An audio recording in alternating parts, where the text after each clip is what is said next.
Video like जरूर कर लीजिए और ऐसे वीडियो लगातार फ्री में पाने के लिए चैनल को तुरंत सब्सक्राइब कर लीजिए और बेल आइकन को जरूर टैप कर लीजिए ताकि आगे भी सारे वीडियो आपको मिलते रहे। यूट्यूब में फॉलो करते हैं तो प्लीज ये वाला फ्री टेलीग्राम चैनल जरूर ज्वाइन कर लीजिएगा। सारे नोटिफिकेशन सारे अपडेट यहीं पे आते हैं, ध्यान रखिए।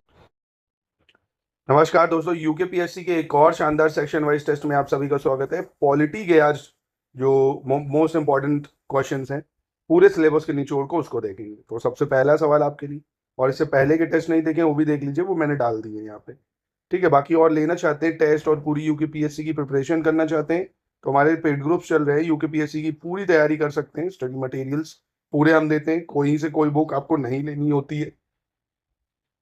सबसे पहला प्रश्न इसमें आपको बताना है कौन सा सही विकल्प, आर्टिकल 215, 214, 219, 231 के बारे में कह रहा है। 215 उच्च न्यायालय के गठन की बात करता है और हाई कोर्ट के कॉन्स्टिट्यूशन की बात करता है, मतलब कॉन्स्टिट्यूशन समझे, उसके बनने की, कॉन्स्टिट्यूशन इसको एक्चुअली कहते हैं। उच्च न्यायालय के न्यायाधीश के पद पर नियुक्ति एवं उसकी शर्तें 214, राष्ट्रपति द्वारा कार्यवाहक मुख्य न्यायाधीश की नियुक्ति यानी एक्टिंग चीफ जस्टिस, और establishment of common high court for 2 और मोर स्टेट आर्टिकल 231। यानी सही कौन सा है इसमें से? तो सही है सिर्फ आर्टिकल 231। 2 या 2 से अधिक राज्यों के लिए कॉमन हाई कोर्ट की स्थापना हो सकती है अनुच्छेद 231 के थ्रू। बहुत ज्यादा इंपॉर्टेंट आर्टिकल है, आपको इसको याद रखना है, ठीक। अब उच्च न्यायालय के गठन की अगर बात करें तो ये अनुच्छेद 216 में आता है। किसमें आता है? अनुच्छेद 216 में आता है।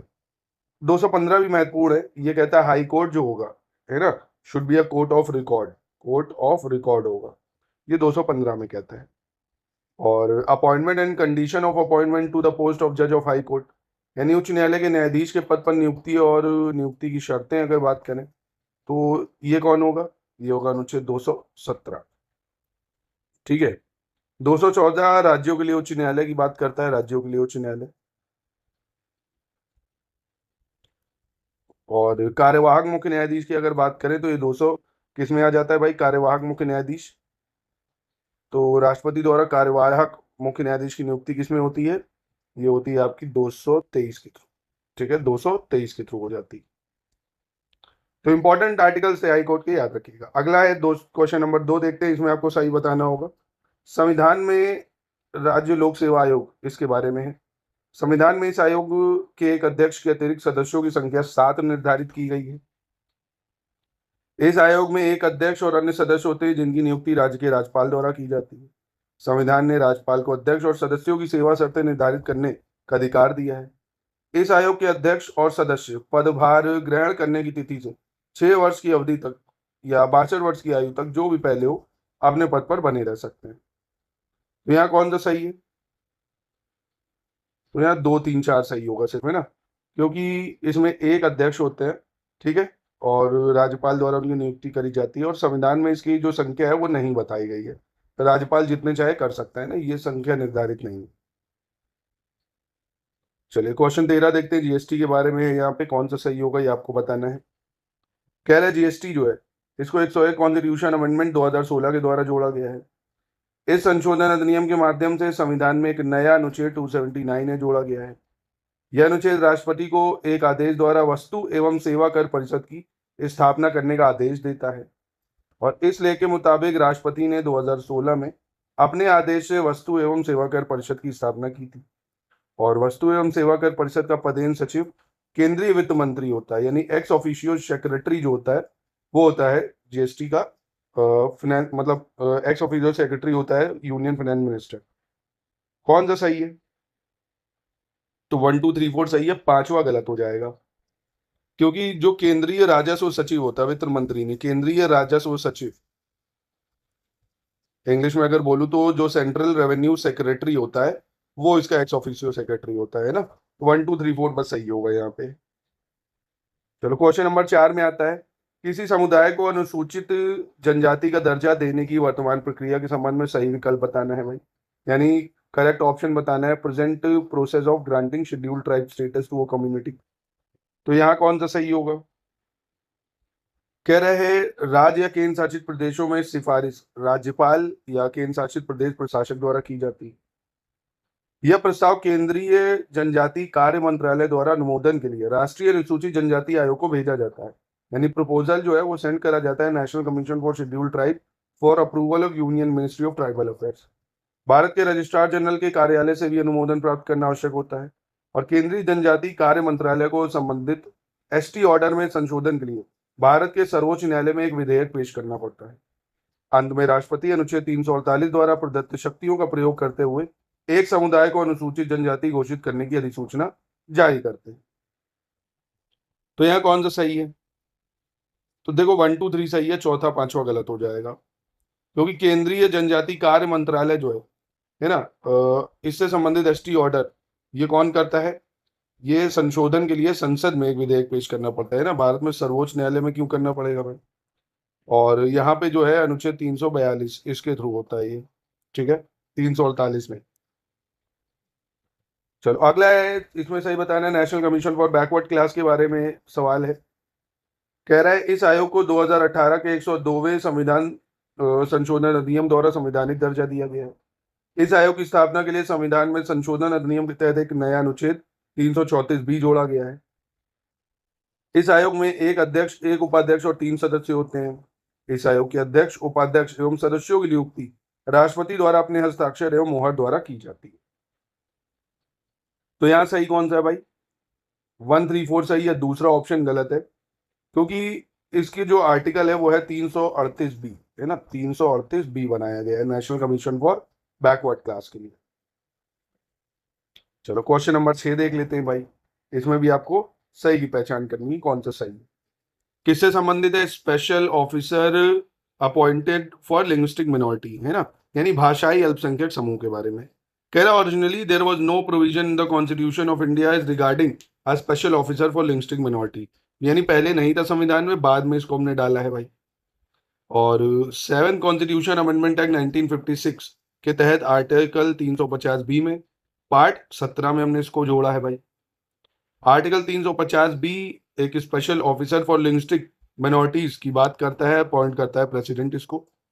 और 350 B of the constitution office of special officer for linguistic minority establish in the year 1959। कौन सा गलत है या सही है? तो यहाँ सही की सबसे पहले बात करते हैं हम। तो सही आपको देखने को मिलेगा 1 2 3। चौथा गलत है, क्योंकि जो इसके लिए स्पेशल ऑफिसर बनता है इसकी स्टैब्लिशमेंट करी गई थी 1957 में, ठीक है। और हेडक्वार्टर की बात करें अगर, इस दिस कमिश्नर हेडक्वार्टर, तो ये इलाहाबाद में इसका हेडक्वार्टर भी है भाई, या प्रयागराज बोलो ज्यादा सही। तो 1 2 3 ठीक है। चलिए अगला देखते हैं, ये आर्टिकल है 243C D E K। अच्छा यहाँ पे के कर लो, चलो इसको आपको मिलान करना होगा, ठीक है। तो 243K की अगर बात करें हम, सबसे पहले के की ही कर लेते हैं अगर, तो 243K में क्या दिया हुआ है? इसमें पंचायतों के निर्वाचन के बारे में दिया है। और 243E की बात करें तो पंचायतों का कार्यकाल दिया हुआ है। 243D की बात करें तो पंचायतों में सीटों का आरक्षण।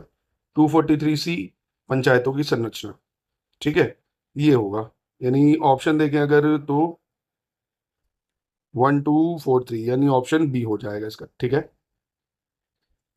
चलो फिर कह रहा है बलवंत राय मेहता समिति द्वारा दी गई प्रमुख जो सिफारिशें थी उनके संबंध में कौन सा सही है? त्रिस्तरीय पंचायती राज व्यवस्था स्थापित करने की इसने बात करी, 3 टियर पंचायती राज सिस्टम। ग्राम पंचायतों का गठन अप्रत्यक्ष निर्वाचित प्रतिनिधियों द्वारा, यानी ग्राम panchayat should be constituted by indirectly elected representative. योजना एवं विकास का कार्य पंचायतों को सौंपा जाए। इन निकायों को पर्याप्त संसाधन हस्तांतरित किए जाने चाहिए और पंचायतों को शक्तियों के हस्तांतरण को साकार करने के लिए उचित प्रणाली लागू करनी चाहिए। तो यहाँ कौन सा सही है? तो यहाँ देखेंगे 1 3 4 5 सही है ना, दूसरा गलत हो जाएगा, क्योंकि ग्राम पंचायतों का जो गठन है वो सीधे प्रत्यक्ष तौर पे जो निर्वाचित प्रतिनिधि है वो कर रहे थे ना, सीधे निर्वाचित, ये अप्रत्यक्ष नहीं, इनडायरेक्टली नहीं, डायरेक्टली। क्वेश्चन नंबर 9 देख लेते हैं, इसमें सही की पहचान करनी है, कौन सा सही होगा। लॉर्ड रिपन को भारत में स्थानीय स्वशासन का जनक कहा जाता है, यानी father of local self government कहा जाता है। नगर पालिका चुनावों का निर्देशन, नियंत्रण तथा प्रबंधन से संबंधित अधिकार राज्य चुनाव आयोग के पास है। नगर पालिकाओं की कार्यकाल अवधि 5 वर्ष निर्धारित है, हालांकि इससे समय से पहले भी समाप्त किया जा सकता है। राज्य विधानमंडल नगर पालिकाओं से संबंधित मामलों पर प्रावधान कर सकता है। तो यहाँ कौन सा सही है? तो ये चारों ठीक है यार, ठीक है। क्वेश्चन नंबर 10 पे आते हैं, यहाँ सही बताना आपको।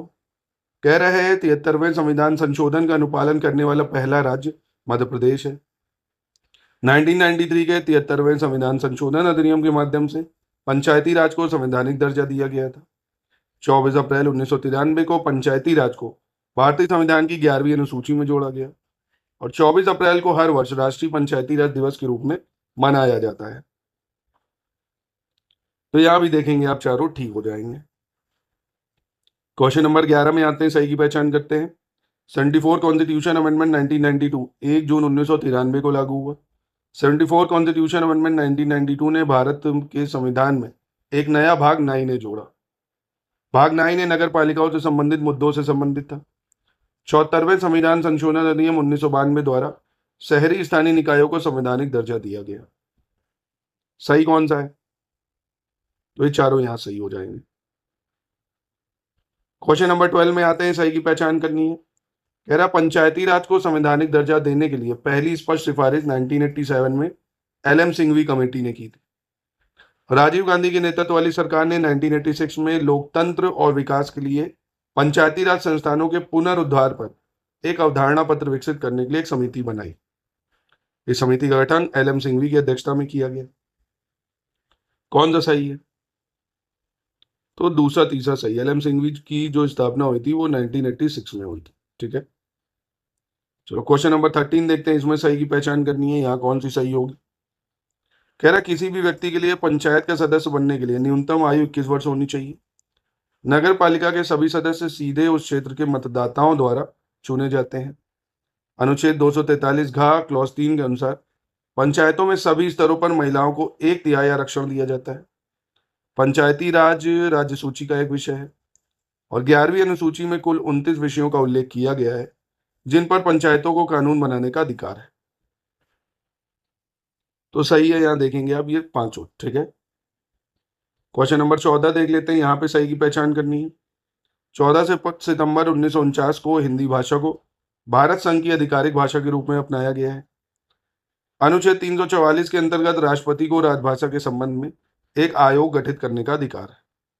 अनुच्छेद 344 के अंतर्गत राजभाषा पर 20 सदस्यीय संयुक्त संसदीय समिति के गठन का प्रावधान है। कौन सा सही है?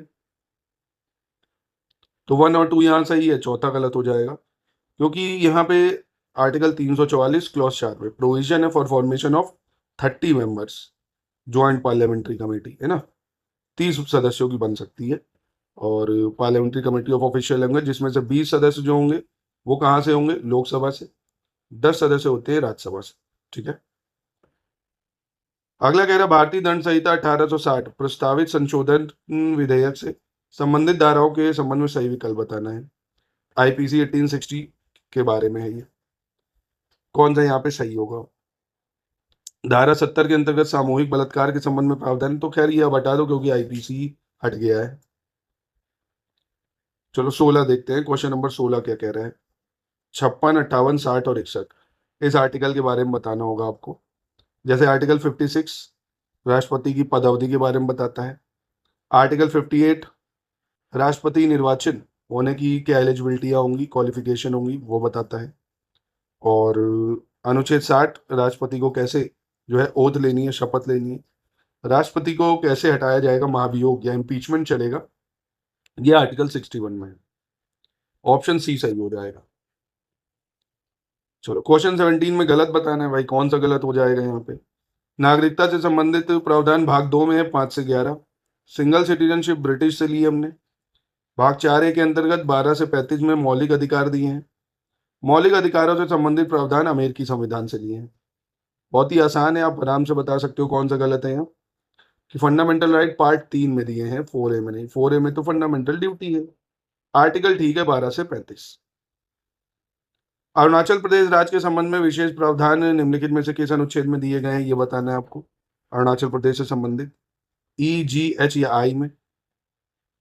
तो अरुणाचल प्रदेश से संबंधित प्रावधान किसमें है? 371 H में आपको दिए हैं अरुणाचल प्रदेश से संबंधित प्रावधान। ठीक है, और 371 E में इस्टेब्लिशमेंट ऑफ सेंट्रल यूनिवर्सिटी इन आंध्र प्रदेश है ना, ये आंध्र प्रदेश में सेंट्रल यूनिवर्सिटी के इस्टेब्लिशमेंट की बात करता है। जी में मिजोरम से जो स्पेशल स्टेटस है मिजोरम को दिया है। और आई की बात करें तो गोवा को स्पेशल स्टेटस। ठीक है, और दोस्तों यूकेपीएससी की पूरी तैयारी आप 4000 में कर सकते हैं, जिसमें आपको पूरा स्टडी मटेरियल वो मिलेगा, डाउट क्लियरेंस मिलेगा, 24/7 डाउट पूछ सकते हैं आप, और टेस्ट सीरीज मिलेगी, पेड क्विज डेली प्रैक्टिस के लिए, पूरे notes, current affairs, recorded classes, यानी जितना एग्जाम निकालने के लिए जरूरी है आप सब ले सकते हैं नंबर पे कॉन्टैक्ट करके। ये हमारी ऐप पे भी मिल जाएगा आपको, अभी तो डिस्काउंट भी बढ़ा दिया हमने, 50% कर दिया है ना, तो ज्ञान सर कूपन कोड लगाइएगा तो 999 में आप पूरी तैयारी कर लेंगे यहाँ से। चलो क्वेश्चन 19 देख लेते हैं। क्वेश्चन 19 क्या कह रहा है? वर्ष 1950 में संयुक्त प्रांत से पृथक करके उत्तर प्रदेश राज्य का गठन किया था। वर्ष 1960 में बॉम्बे राज्य से पृथक करके महाराष्ट्र का गठन किया। 1972 में असम राज्य से पृथक करके मेघालय का गठन किया। 1953 में मद्रास राज्य से पृथक करके आंध्र प्रदेश राज्य का गठन किया। सही कौन सा है भाई? तो ये चारों ठीक है। क्वेश्चन नंबर 20 में देख लेते हैं, इसमें गलत की पहचान करनी है। भारतीय संविधान के अनुच्छेद 324 के अंतर्गत निर्वाचन का अधीक्षण, निर्देशन और नियंत्रण निर्वाचन आयोग में निहित होता है। राष्ट्रीय मतदाता दिवस प्रत्येक वर्ष 22 जनवरी को मनाया जाता है। भारत में मतदान का अधिकार और निर्वाचित होने का अधिकार लोक प्रतिनिधित्व अधिनियम 1951 के तहत प्रदान किया जाता है। यहाँ गलत कौन सा है भाई? दूसरा वाला है ना, राष्ट्रीय मतदाता दिवस की बात करें हम लोग 25 जनवरी को मनाते हैं। क्वेश्चन नंबर 21 में आते हैं, इसमें सही की पहचान करनी है, कौन सा सही होगा? अनुच्छेद 44 यूनिफॉर्म सिविल कोड, 51 है fundamental duties, 14 equality before law, 17 abolition of untouchability, 21 right to elementary education. तो यहाँ सही कौन सा है? 1 2 3 4 सही है, पांचवा सही है। प्रारंभिक शिक्षा का अधिकार 21A में है। 21 में तो राइट टू लाइफ है ना, जीने का अधिकार। अगला 22 देखते हैं, इसमें आपको गलत बताना है। संविधान का कह रहा है अनुच्छेद 167, इसके तहत राष्ट्रीय विकास परिषद की बैठक में मुख्यमंत्री की भागीदारी संवैधानिक कर्तव्य नहीं बल्कि प्रशासनिक कर्तव्य है।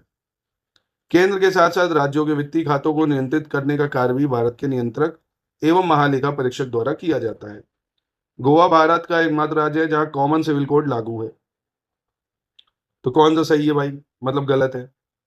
गलत तो यहाँ कोई नहीं होगा।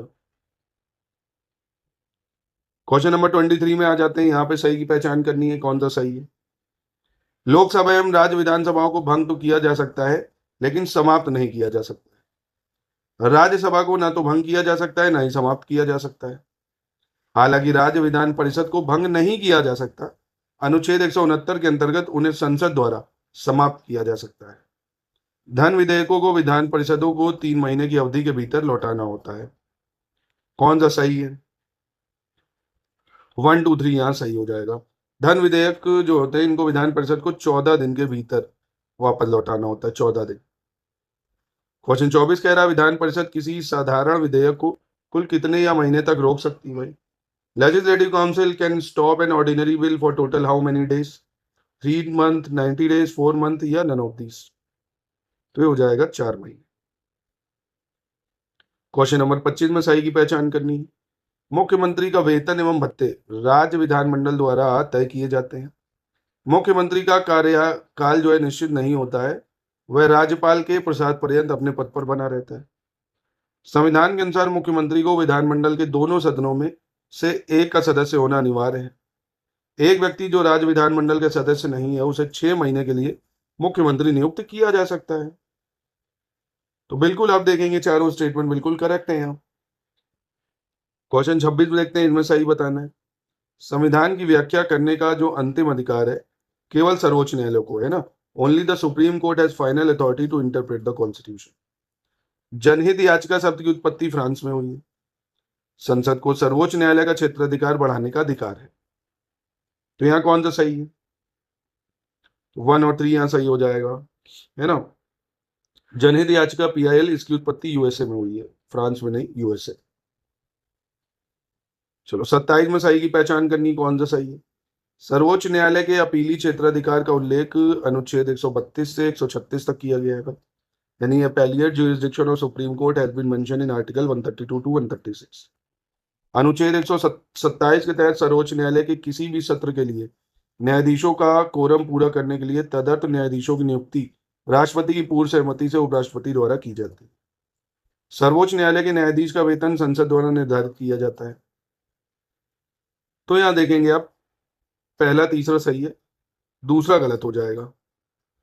क्योंकि राष्ट्रपति की पूर्व सहमति से उपराष्ट्रपति द्वारा नहीं, राष्ट्रपति की पूर्व सहमति से जो सर्वोच्च न्यायालय का मुख्य न्यायाधीश होता है उसके द्वारा करी जाती है, यानी चीफ जस्टिस ऑफ इंडिया के द्वारा। ठीक है, चलो क्वेश्चन नंबर देखते हैं 28। कह रहा 2G स्पेक्ट्रम घोटाले की जांच के लिए वर्ष 2011 में 30 सदस्यीय संयुक्त संसदीय समिति का गठन किया गया था। इसकी अध्यक्षता पीसी चाको ने की थी। इस समिति ने अपनी रिपोर्ट किस तत्कालीन लोकसभा अध्यक्ष को सौंपी थी? तो ये सौंपी थी मीरा कुमार को। ठीक है, चलो तब ये लोकसभा अध्यक्ष थी, आपको पता होगा। 29 देखते हैं, इसमें सही बताना है भाई। भारत संविधान के भाग 5 में अनुच्छेद 124 से लेकर 147 तक सर्वोच्च न्यायालय के गठन, स्वतंत्रता, क्षेत्राधिकार, शक्तियां, प्रक्रिया आदि का उल्लेख है।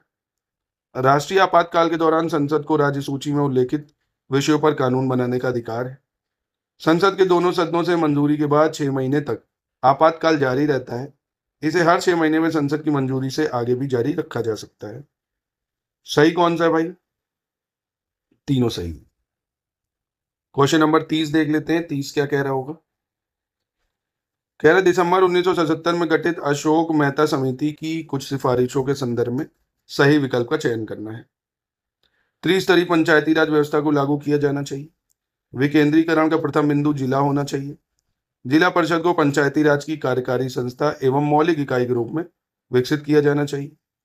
पंचायती राज संस्थाओं के पास कराधान की शक्तियां होनी चाहिए और यदि पंचायती राज संस्थाएं भंग हो जाती हैं तो 6 माह के भीतर नए चुनाव कराए जाने चाहिए। तो यहां सही कौन सा है भाई? तो 2, 3, 4, 5 सही है। अशोक मेहता कमेटी जो थी ना, इसने त्रिस्तरीय नहीं, इसने 2 टियर सिस्टम बोला था, है ना, 2 टियर। ठीक है, तो ये जरूर याद रखना। वो तो बलवंत राय मेहता कमेटी थी जिसने 3 टियर सिस्टम बोला। चलो क्वेश्चन 31 देख लेते हैं, इसमें भी सही की पहचान करनी है, कौन सा सही है। ग्राम पंचायत ग्रामीण स्तर पर स्थानीय स्वशासन की सबसे छोटी इकाई होती है। प्रत्येक ग्राम पंचायत क्षेत्र को कम से कम 5 और अधिक से अधिक 10 वार्डों में विभाजित किया जाता है और प्रत्येक वार्ड से एक पंच चुना जाता है। प्रत्येक ग्राम पंचायत में एक निर्वाचित पंच और सरपंच होता है जो ग्राम का मुखिया होता है। पंचायत के गठन तथा चुनाव करने का अधिकार राज्यों को ही होता है। तो यहां सही कौन सा है? 1, 3, 4 सही हो जाएगा, है ना, क्योंकि प्रत्येक ग्राम पंचायत जो क्षेत्र है वहां कम से कम जो है वो 10 और ज्यादा से ज्यादा 20 वार्ड होते हैं। कम से कम 10 और ज्यादा से ज्यादा 20 वार्ड। 32 आते हैं, यहाँ पे सही बताना आर्टिकल 338, 338 ए और बी, इसका मिलान करना है, कौन सा आपका सही हो जाएगा। 338 national commission for schedule caste, अनुसूचित जनजाति आयोग 338 ए, बैकवर्ड क्लास यानी पिछड़ा आयोग 338 बी, तीनों ही आर्टिकल बिल्कुल सही हो जाएंगे यहाँ। फिर कह रहा है ये कॉन्स्टिट्यूशनल बॉडीज कौन सी इसमें से है, ये आपको बतानी होगी। NIA national disaster management authority, election commission, UPSC state PSC, finance commission, GST। आराम से मुझे लगता है बता सकते हो कौन सी कॉन्स्टिट्यूशनल बॉडीज हैं। इलेक्शन कमीशन हो गया, UPSC state PSC, finance commission, GST। 3, 4, 5, 6, 7 ये दो नहीं होंगी। ठीक है, चलो क्वेश्चन 34 पे आते हैं, गलत की पहचान करनी है। कह रहे निर्वाचन आयोग के मुख्य चुनाव आयुक्त का कार्यकाल 6 वर्ष या 65 वर्ष की आयु जो पहले हो। 1950 से 15 अक्टूबर 1987 इस तक निर्वाचन आयोग एक सदस्यीय निकाय के रूप में कार्य करता था जिसमें केवल मुख्य निर्वाचन अधिकारी शामिल है। 16 अक्टूबर 1989 को मतदान देने की न्यूनतम आयु 21 वर्ष से 18 वर्ष कर दी गई और 1989 के बाद राष्ट्रपति ने निर्वाचन आयोग का कार्यभार कम करने के लिए 2 और चुनाव आयुक्तों की नियुक्ति की। गलत कौन सा है यहाँ? तो यहाँ गलत है सिर्फ ऑप्शन 2, 1987 नहीं 1989 तक। ठीक है, क्योंकि बाद में फिर हमने उम्र ही कम कर दी, 21 से 28, 21 से 18 कर दी तो ज्यादा जरूरत पड़ेगी ना, ज्यादा वोटर हो गए हमारे पास, तो 1989 से हमने संख्या बढ़ाई। 35 पे आते हैं। संविधान के 14वें भाग में अनुच्छेद 315 से 323 तक निम्नलिखित में से किस संस्थान की स्वतंत्रता एवं शक्तियों एवं कार्यों के अलावा इसके संगठन एवं सदस्यों की नियुक्ति एवं बर्खास्तगी आदि का विस्तार से वर्णन किया गया है? तो ये क्या होगा इसका सही उत्तर? तो ये हो जाएगा संघ लोक सेवा आयोग। ठीक है, चलिए क्वेश्चन 36 देख लेते हैं, इसमें गलत की पहचान करनी है आपको। 1784 के पिट्स इंडिया एक्ट के अंतर्गत 2 शहरों मद्रास तथा बॉम्बे में गवर्नर की परिषद स्थापित की गई है। वर्ष 1862 में लॉर्ड कैनिंग ने 3 भारतीयों, पटियाला के महाराजा सर नरेंद्र सिंह, बनारस के राजा देवनारायण सिंह और ग्वालियर के राजा सर दिनकर राव रघुनाथ को नवगठित विधान परिषद में नियुक्त किया था। वर्ष 1938 में सरदार वल्लभ भाई पटेल द्वारा यह घोषणा की गई थी कि स्वतंत्र भारत का संविधान वयस्क मताधिकार के आधार पर निर्वाचित संविधान सभा द्वारा बनाया जाएगा और इसमें कोई बाहरी हस्तक्षेप नहीं होगा। तो ये गलत कौन सा है भाई? ये है। ये तो ऑब्जेक्टिव रेजोल्यूशन है जो नेहरू जी ने पास किया था, ना कि सरदार पटेल जी ने। चलिए क्वेश्चन 37 देख लेते हैं। और दोस्तों हमारे कोर्सेज से अगर आप जुड़ना चाहते हैं, चाहे वो यूके स्पेशल का मटेरियल हो, करंट अफेयर्स हो, सिर्फ स्टडी मटेरियल पूरे प्रीलिम्स का चाहते हैं वो भी आपको मिल जाएगा, है ना, मात्र 1500 रुपये में। पूरी टेस्ट सीरीज चाहते हैं, पेड क्विज चाहते हैं, पूरी तैयारी आप करना चाहते हैं, तो आप इन नंबर पर कॉन्टैक्ट करके हमसे जुड़ सकते हैं। अब इसमें आपको सही बताना है भाई कौन सा सही है। उच्चतम न्यायालय के न्यायाधीश की नियुक्ति के लिए अधिकतम आयु 65 वर्ष होनी चाहिए। संघ लोक सेवा आयोग के सदस्य के रूप में नियुक्ति के लिए अधिकतम उम्र 6 वर्ष या 65 वर्ष। उच्च न्यायालय के न्यायाधीश के रूप में नियुक्त होना है तो 62 वर्ष। राज्य लोक सेवा आयोग के सदस्य के रूप में नियुक्ति चाहिए तो अधिकतम 5 वर्ष या 62 वर्ष, है ना, जो भी पहले हो जाए। तो सही कौन सा है? तो 1 2 3 सही है, क्योंकि यहाँ 5 नहीं 6 वर्ष या 62 वर्ष होता है। 6 वर्ष या 62 ईयर। चलो इसमें आपको इनकरेक्ट बताना है क्वेश्चन नंबर 38 में। भारत के संविधान के अनुसार एक राज्य विधानसभा में 60 से कम और 500 से अधिक सदस्य नहीं होने चाहिए। किसी राज्य की विधान परिषद का सदस्य बनने के लिए न्यूनतम आयु 25 वर्ष होनी चाहिए। किसी भी राज्य के विधानमंडल के सदस्यों की अयोग्यता से संबंधित किसी भी समस्या का समाधान करने का अंतिम अधिकार राज्यपाल के पास है। तो गलत कौन सा है? तो गलत तो यह कोई नहीं होगा। 39 देखते हैं, इसमें सही की पहचान करनी है, कौन सा यहाँ सही होगा। एक संसद सदस्य राष्ट्रपति या उनके द्वारा निमित्त नियुक्त व्यक्ति के समक्ष पद की शपथ लेगा। उच्चतम न्यायालय के न्यायाधीश राष्ट्रपति या उनके द्वारा इस निमित्त नियुक्त व्यक्ति के समक्ष पद की शपथ लेंगे। राज्य के विधानमंडल के सदस्य राज्यपाल या उसके द्वारा निमित्त व्यक्ति के समक्ष शपथ लेंगे। उच्च न्यायालय के न्यायाधीश जो होते हैं राष्ट्रपति या उनके द्वारा इस निमित्त नियुक्त व्यक्ति के समक्ष शपथ लेंगे। कौन सा सही है? तो सिर्फ 1 2 3, क्योंकि हाई कोर्ट के जो जजेस होते हैं take oath before the governor, है ना, यहाँ गवर्नर होना चाहिए था। 40 में आते हैं, इसमें सही की पहचान करनी है भाई कौन सा सही है। कह रहा है डिप्टी चेयरमैन ऑफ राज्यसभा जो है अपना रेजिग्नेशन चेयरमैन को देता है। स्पीकर जो होता है लेजिस्लेटिव असेंबली का वो डिप्टी स्पीकर को देता है। डिप्टी स्पीकर जो होता है लेजिस्लेटिव असेंबली का वो अपना रेजिग्नेशन स्पीकर को देता है। जज ऑफ सुप्रीम कोर्ट अपना रेजिग्नेशन प्रेसिडेंट को देते हैं। चेयरमैन ऑफ लेजिस्लेटिव काउंसिल ये अपना रेजिग्नेशन डिप्टी चेयरमैन को देता है। कौन सा सही है? तो ये पांचों ठीक है। क्वेश्चन नंबर 41 पे आते हैं, गलत बताना है। कह रहे हैं भारतीय प्रशासनिक सुधार आयोग की सिफारिश पर नागरिकों की समस्याओं के समाधान के लिए 2 विशेष प्राधिकरण लोकपाल और लोकायुक्त नियुक्त किए गए थे। लोकायुक्त और उप लोकायुक्त की नियुक्ति संबंधित राज्य के राज्यपाल द्वारा की जाती है। भ्रष्टाचार को रोकने के लिए गठित संतनाम आयोग द्वारा केंद्रीय जांच ब्यूरो की स्थापना की सिफारिश की गई थी। गलत कौन सा है? तो कोई गलत नहीं है, सारे सही हैं। क्वेश्चन 42, इसमें सही बताना है। राज्य चुनाव आयुक्तों की नियुक्ति राज्य के राज्यपालों द्वारा की जाती है और उन्हें केवल महाभियोग द्वारा ही हटाया जा सकता है। लोकसभा और राज्यसभा के लिए राष्ट्रपति और विधानसभा और विधान परिषद के लिए संबंधित राज्य के राज्यपाल द्वारा चुनाव की अधिसूचना जारी की जाती है। भारत का निर्वाचन आयोग भारत में राजनीतिक दलों को मान्यता प्रदान करता है। कौन सा सही है? तो ये तीनों ठीक है। 43 में गलत की पहचान करनी है। राष्ट्रीय मानवाधिकार आयोग 28 सितंबर 1993 के मानवाधिकार संरक्षण अध्यादेश के तहत अस्तित्व में आया, जिसे बाद में मानवाधिकार संरक्षण अधिनियम 1995 द्वारा प्रतिस्थापित किया गया। उत्तर प्रदेश के लोकायुक्त का कार्यकाल वर्तमान में 8 वर्ष का होता है। उत्तराखंड ने 1 नवंबर 2011 को लोकायुक्त विधेयक पारित करने वाला पहला भारतीय राज्य है। संविधान के अनुच्छेद 323 के अनुसार संघ लोक सेवा आयोग अपनी वार्षिक रिपोर्ट राष्ट्रपति को सौंपता है, जबकि राज्य लोक सेवा आयोग राज्यपाल को। कौन सा गलत है? तो ये गलत है, या 1993 होना चाहिए।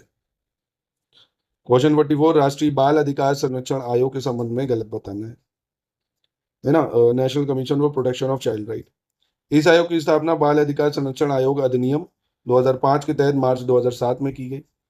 महिला एवं बाल विकास मंत्रालय के प्रशासनिक नियंत्रण में काम करता है। इस आयोग के अनुसार कानूनी तौर पर एक बच्चे को आमतौर पर 18 वर्ष से कम उम्र के व्यक्ति के रूप में परिभाषित किया जाता है।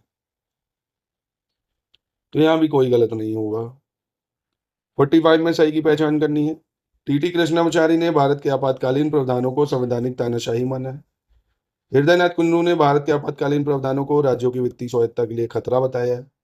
अलादे कृष्ण स्वामी अय्यर ने भारत के आपातकालीन प्रावधानों को संविधान की प्राणवायु बताया है। महावीर त्यागी ने भारत के आपातकालीन प्रावधानों की तुलना सुरक्षा वाल्व से की है। तो यहां भी देखेंगे ये चारों ठीक हो जाएंगे। क्वेश्चन 46 में सही की पहचान करनी है। भारत के प्रथम मुख्य न्यायाधीश एच.जे. कानिया, प्रथम लोकपाल पिनाकी चंद्र घोष, पहले केंद्रीय सत्कर्ता आयुक्त एन.आर. पिल्लई, प्रथम कैबिनेट सचिव एन. श्रीनिवास राव। तो सही कौन सा है? पहला, दूसरा सही हो जाएगा। फर्स्ट सेंट्रल विजिलेंस कमिश्नर की अगर बात करें तो ये कौन से? एन. श्रीनिवास राव। और प्रथम कैबिनेट सचिव की बात करें तो ये थे एन.आर. पिल्लई, है ना। तो पहला दूसरा सही था। 47 कह रहा है निम्नलिखित में से किस उच्च न्यायालय के क्षेत्राधिकार में सर्वाधिक राज्य आते हैं भाई? Which of the following high court has maximum number of state under its jurisdiction? Guwahati, Bombay, Calcutta या केरल? तो बहुत ही आसान है। गुवाहाटी आपको पता होगा भाई, इसमें अरुणाचल भी आ जाता है और असम आ जाता है, नागालैंड है, अरुणाचल, असम, नागालैंड, मिजोरम है। बॉम्बे में तो गोवा है ना, दादर नगर हवेली, दमन दीव, अब तो एक ही हो गए। कलकत्ता हाई कोर्ट है तो इसमें आपका अंडमान निकोबार आ जाता है। केरल में लक्षद्वीप आ जाता है। तो सबसे ज्यादा गुवाहाटी हो गया, है ना। अरुणाचल, असम, नागालैंड, मिजोरम। 48 में सही बताना है आपको, कौन सा सही होगा। तमिल भाषा मुख्य रूप से तमिलनाडु एवं पुडुचेरी में बोली जाती है। तेलुगु भाषा मुख्य रूप से तेलंगाना एवं आंध्र प्रदेश में बोली जाती है। मलयालम कर्नाटक में, कन्नड़ केरल में, बोडो असम और सिक्किम में। सही है कौन सा भाई? तमिलनाडु पुडुचेरी ठीक है। तेलुगु तेलंगाना आंध्र प्रदेश ये भी सही है। मलयालम भाषा जो है ये केरल में बोली जाती है, मलयालम केरल में। कन्नड़ बोली जाती है कर्नाटक में ना, कन्नड़ कर्नाटक, मलयालम केरल। और बोडो भाषा जो है असम और पश्चिम बंगाल की है, वेस्ट बंगाल की। तो सिर्फ 1 2। 49 में सही बताना है। महात्मा गांधी अंतर्राष्ट्रीय हिंदी विश्वविद्यालय महाराष्ट्र, अंग्रेजी और विदेशी भाषा विश्वविद्यालय आंध्र प्रदेश, लाल बहादुर शास्त्री राष्ट्रीय संस्कृत विश्वविद्यालय नई दिल्ली, मौलाना आजाद राष्ट्रीय उर्दू विश्वविद्यालय तेलंगाना। सही कौन सा है? तो 1 3 4 सही है, दूसरा गलत है। अंग्रेजी और विदेशी भाषा विश्वविद्यालय की बात करें तो ये हैदराबाद में है। 50 है उत्तर पूर्वी परिषद का मुख्यालय निम्नलिखित में से किस शहर में? Headquarter of north eastern council, Dispur, Imphal, Gangtok, Shillong. ये आपका शिलोंग में हो जाएगा, ठीक है, शिलोंग में। तो ये करते हैं इसकी समाप्ति। मिलते हैं नेक्स्ट टेस्ट में। और प्लेलिस्ट बनी हुई है, अच्छे से टेस्ट सीरीज को देखिए, समझिए और अटेम्प्ट करना चाहते हैं हमारी ऐप से जाके अनलिमिटेड अटेम्प्ट कर सकते हैं, ठीक है।